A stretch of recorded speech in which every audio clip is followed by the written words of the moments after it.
विकास है।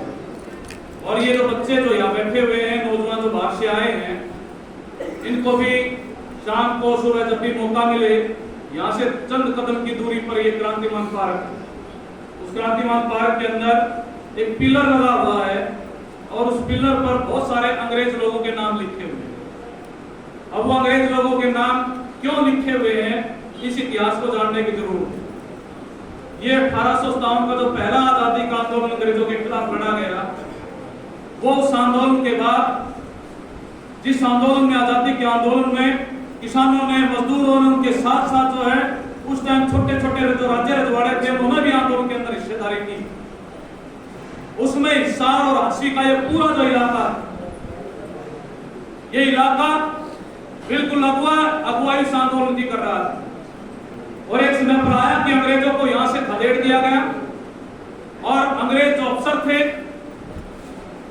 उनकी जो है उनका मर्डर किया गया, उन्हें मारा गया। और कुछ टाइम तक जो है दिल्ली की सल्तनत पर जो है बहादुर शाह जफर जो है दोबारा राजा बने, लेकिन अंग्रेजों ने फिर जो धावा बोला दोबारा से और उन्होंने फिर दोबारा कब्जा किया हमारे देश पर। तो उस आंदोलन के अंदर ये पूरा जो इलाका हिसार का, शायद ही कोई गांव बचा हो जिस गांव से कोई ना कोई जो है वो शहीद ना हुआ। बहुत सारे ऐसे गांव थे जिनको जो उजाड़ा दिया गया, नीलाम कर दिया गया। हांसी जो है, हांसी की लाल सड़क जो है, जिस हांसी की लाल सड़क को लाल सड़क के रूप में याद किया जाता है, जब प्रतिक्रांति हुई, जब अंग्रेजों ने दोबारा से जो है कब्जा किया, उन्होंने उन लोगों को जिन्होंने आजादी के आंदोलन के अंदर, पहली आजादी के आंदोलन के अंदर हिस्सेदारी की थी, उनको सड़क पर लटा के रोड रोलर उनके ऊपर फेरे गए तो सड़क लाल हो गई। तो ये वो इलाका है। लाला लाजपत राय जो है, जिन्होंने साइमन कमीशन का विरोध किया, जिनके ऊपर डंडे पड़े और डंडे पड़ने के बाद जब वो अपने अंतिम टाइम पर थे घायल होकर, उन्होंने ये कहा था कि मेरे शरीर पर जो है जो लाठियां पड़ी है वो अंग्रेजों के लिए कील साबित होंगी। ये वो भी यही से।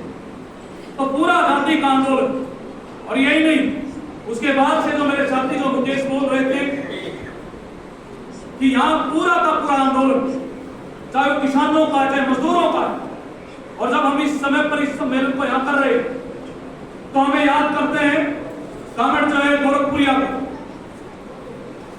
पृथ्वी सिंह गोरखपुरिया, जो हमारे हरियाणा के अंदर जिन्होंने विद्यार्थी आंदोलन की नींव रखी, जो हमारे देश के जो प्रधानमंत्री रहे, हरियाणा के भी मुख्यमंत्री रहे देवीलाल जी, उनके उनके सामने बराबर के लीडर थे उस समय। लेकिन उन्होंने रास्ता चुना। वो बहुत बड़े जो है नेता देवीलाल की तरह हो सकते थे, लेकिन उन्होंने मजदूरों के लिए, किसानों के लिए लड़ने का रास्ता चुना। जो धरती और प्रभात सिंह को याद करते हैं, जो किसान के घर में पैदा हुए, जिन्होंने नौजवान सभा का इसी डीवाईएफआई का नेतृत्व किया और नौजवान सभा में रहते हुए उन्होंने कहा ये देश जो है, इस देश को चलाने में मजदूरों का बहुत बड़ा योगदान है। उनके बिना ना नींव बन सकती, ना नींव खुल सकती, ना बिल्डिंग बन सकती, ना सुई बन सकती, ना जहाज बन सकता। और उन्होंने उन तबकों को जो सबसे ज्यादा पीड़ित थे, उन तबकों को उन्होंने संगठित किया। वो वर्षा मजदूर जिनको तो गुलामी से भी जो उनकी बुरी हालत थी, एक मजदूर के प्रति क्या उनका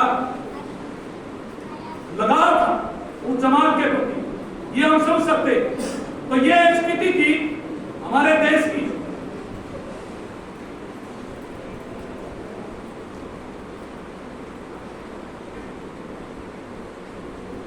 ये एक हालत थी हमारे से ऐसी स्थिति रही। किसान आंदोलन हो, मजदूर आंदोलन हो, तो हम उस विरासत को याद रखें। और मैं ये बात आपके बीच में इसलिए कह रहा हूं, यहाँ पर हिसार के किसान आंदोलन के, चाहे वो किसान हो, चाहे मजदूर हो, चाहे वो युवा आंदोलन हो, चाहे विद्यार्थी आंदोलन हो, चाहे संस्कृति के क्षेत्र में लोग काम करने वाले हो, एक समय पर एक पूरा का पूरा प्रभाव यहाँ पर रहा है। और यहाँ नौजवान सभा भी, जो मेरे साथी ने कहा कि वो भी हमेशा जब से स्थापना से लेके कभी यहाँ नौजवान सभा खत्म नहीं हुई। लेकिन आज जो चुनौतियां उसके हिसाब से ना केवल नौजवानों को, बल्कि ये जो आंदोलन अलग अलग हिस्सों का यहाँ पर है, उनको भी नौजवानों को इस सिंहासन में लाने के लिए, इस मुहिम का हिस्सा बनाने के लिए पूरे तौर पर काम करने की आवश्यकता है। आज जो है बड़ा ऐतिहासिक दिन है। कल 23 मार्च शहीद भगत सिंह, राजगुरु और सुखदेव का शहादत दिवस है। 94 साल पहले उनको जो है अंग्रेजों ने फांसी पर लटका दिया था। और मुझे बड़ी खुशी हो रही है इस मौके पे सम्मेलन का उद्घाटन करते हुए कि मैं एक ऐसे संगठन के अंदर उसके सम्मेलन का उद्घाटन कर रहा हूं जिस संगठन की नींव 1980 में इन्हीं भगत सिंह के साथी शिव वर्मा ने रखी थी, किशोरी लाल ने रखी थी, जिन्होंने भगत सिंह के साथ जेल काटी, जिनको फांसी इसलिए नहीं हो पाई उस समय पर क्योंकि उनकी उम्र कम थी। एक ऐसा संगठन जो भगत सिंह के उस विचार से, जो विचार जो है दुनिया में बराबरी की बात करता है, जो विचार ये कहता है कि एक इंसान के द्वारा दूसरे इंसान का शोषण नहीं होना चाहिए, एक देश के द्वारा दूसरे देश का शोषण नहीं होना चाहिए। भगत सिंह अपने आप में जो है कोई व्यक्ति नहीं, वो पूरे विचार। ये जो मेरे नौजवान साथी मेरे सामने बैठे हुए, किसी की उम्र 16 साल होगी, किसी की 17 साल होगी, कोई 25-30 साल का भी होगा, लेकिन आप याद कीजिए वो दौर जो है करीबन जो 104-5 साल पहले क्या इस देश की कंडीशन होगी, क्या समाज की कहां था।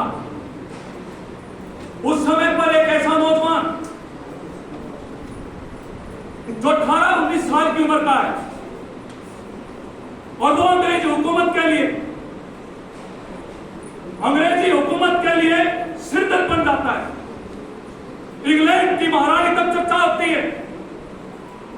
कोई जो पार्टी बनाने का कोई अधिकार नहीं था, संसद बनाने का कोई अधिकार नहीं था, कोई क्रांतिकारी गतिविधियों के लिए कोई जगह नहीं थी, कोई अखबार टीवी इतने बड़े पैमाने पर नहीं थे, यातायात के संसाधन भी नहीं थे, फोन भी नहीं थे।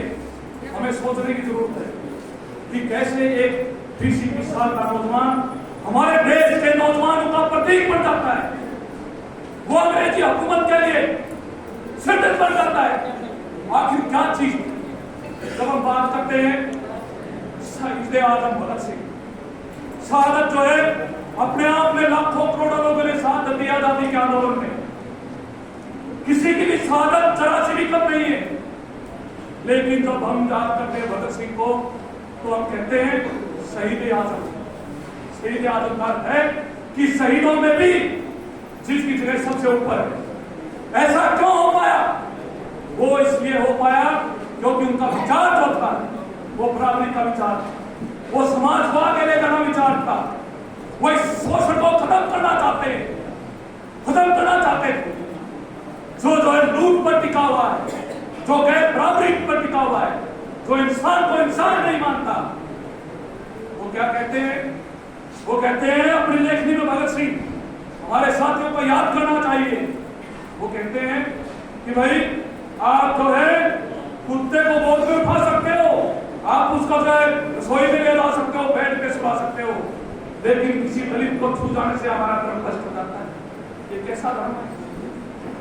जितने खून बहाए गए दुनिया में सबसे ज्यादा कब्रोगान हुई है वो धर्म के नाम पे बहाई गई है। और मैं ये कोट इसलिए कर रहा हूं आपके बीच में क्योंकि जिस समय पर हम आए सम्मेलन कर रहे हैं, आज सबसे बड़ी चुनौती ये है कि आज इंसान होना, इंसान बने रहना वो बड़ा चुनौतीपूर्ण काम है, क्योंकि देश की सत्ता पर ऐसे लोग आ गए जिन्होंने आजादी के आंदोलन में हिस्सा नहीं लिया।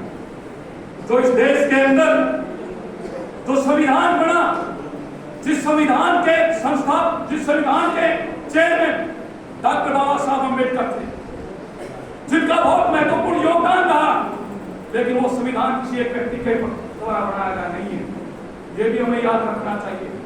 वो संविधान में हमारे देश की 2500 साल की जो उसका जो विश्लेषण है, उसका अनुभव है, उसका जो संघर्ष है,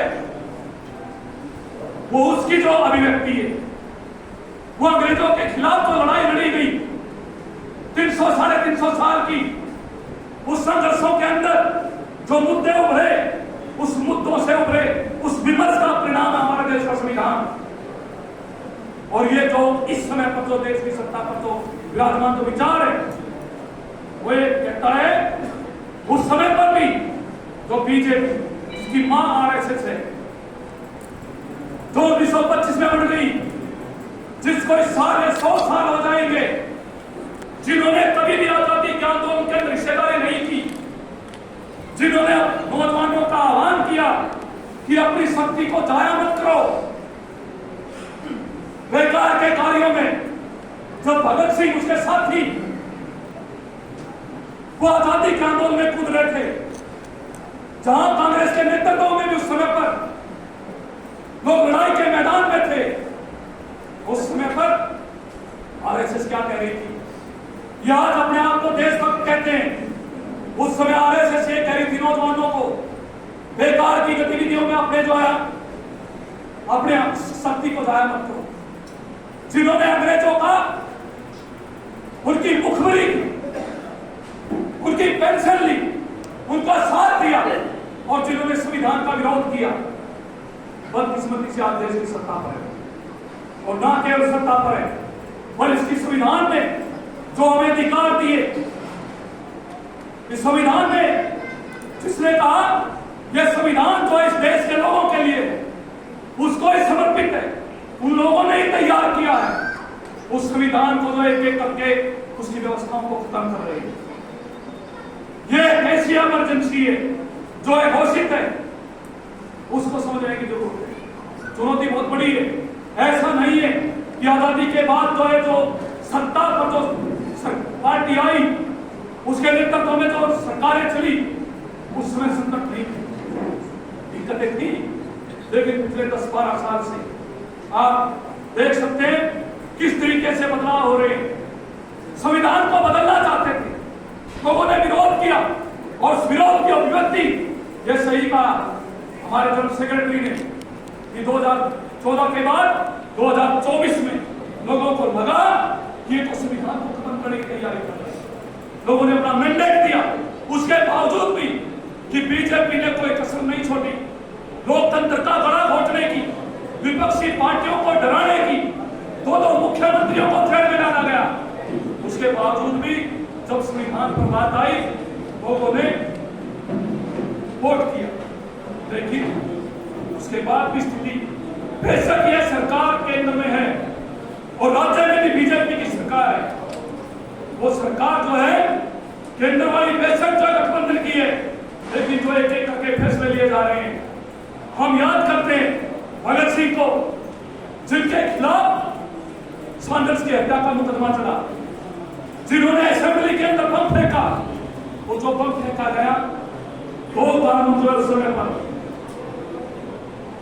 अंग्रेजी सरकार लेकर आई थी। एक कानून था पब्लिक सेफ्टी बिल, दूसरा कानून था ट्रेड डिस्प्यूट बिल, जिसके खिलाफ आप अंदाजा लगाइए 21-22 साल का एक नौजवान, वो कैसे, जैसे भी उनका ग्रुप था, कैसे उनको तैयार करते हैं, खुद जो असेंबली के अंदर जाके धमाका करते हैं। धमाका ऐसी जगह पर करते हैं जहां पर किसी को नुकसान ना हो। किन कानूनों के खिलाफ? 2 कानून जो मैंने आपको बताए, आज उन्हीं कानूनों को दूसरे रूप में बीजेपी लेके आ रही है। जो भारतीय न्याय संहिता के रूप में जो कानून लागू किए गए हैं, वो बाकायदा अंग्रेजी साम्राज्य के अंदर जो कानून थे, उनके बराबर वो कानून है। वो आपको जो बेल की गारंटी तक नहीं देते, आप सरकार के खिलाफ बोलोगे, आपके ऊपर देशद्रोह का मुकदमा डाल के जेल में आपको डाल दिया जाएगा। इस प्रकार के कानून क्या है? जो मजदूरों के, किसानों के, आम जनता के हित में जो कानून बने हुए थे, उनको खत्म कर रहे हैं। ये हालात है, पिछले तमाम हालात पे हमें चर्चा करने की जरूरत है। आप जरूर करोगे। और जो सरकार कहती है, अभी पिछले दिनों आपके आइसार में हमारे देश की माननीय राष्ट्रपति महोदया द्रौपदी मुर्मू जी आई और उनका जो भाषण उन्होंने दिया और जो अखबारों में छपा, वो क्या कहती है? वो सरकार की नीतियों को ही बोल रही है। वो कह रही है कि हम जो है रोजगार लेने वाले नहीं, रोजगार देने वाले बने। एक कन्वोकेशन में, दीक्षांत समारोह में, जहां पर पीएचडी किए हुए रिसर्च स्कॉलर उनसे डिग्री हासिल कर रहे हैं, वहां पर वो कहती हैं कि हम रोजगार देने वाले बने। तो आप समझ सकते हैं रोजगार की हालत, आप समझ सकते हैं, मेरे से ज्यादा समझ सकते हैं, नौजवानों के बीच में आप काम करते हैं, हालत क्या है।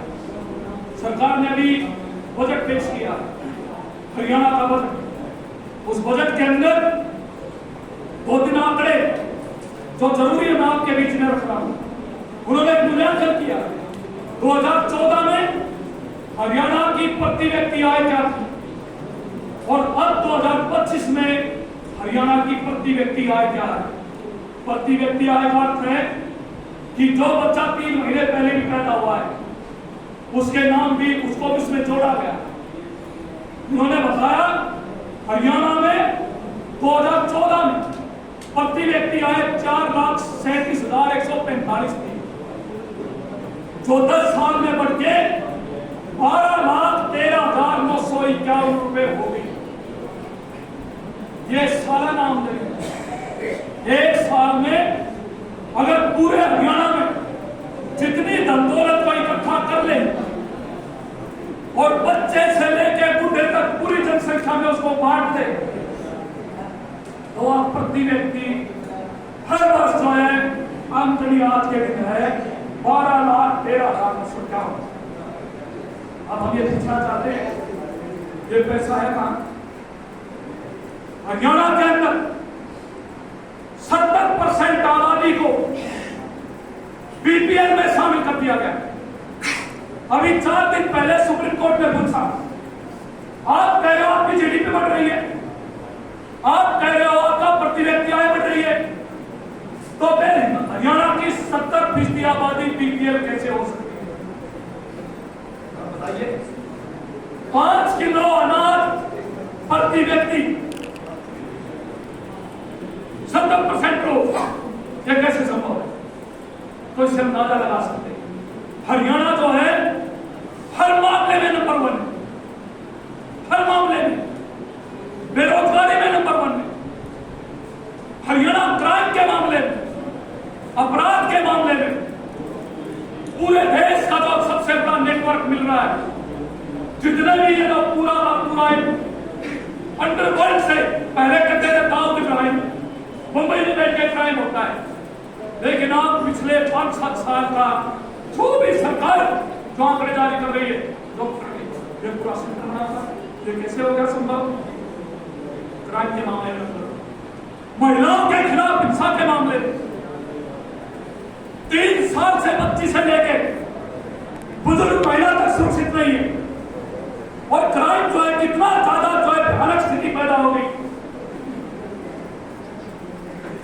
मर्डर नहीं, मर्डर करके टुकड़े टुकड़े करके ये संस्कृति कहां पहुंचे?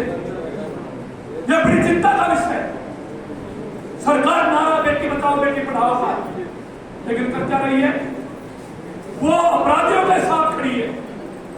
कितने ही अपराधी समय पर सरकार के अंदर खुद, ये संदीप सिंह यार है, पिछली सरकार के मंत्री थे, एक महिला खिलाड़ी के साथ,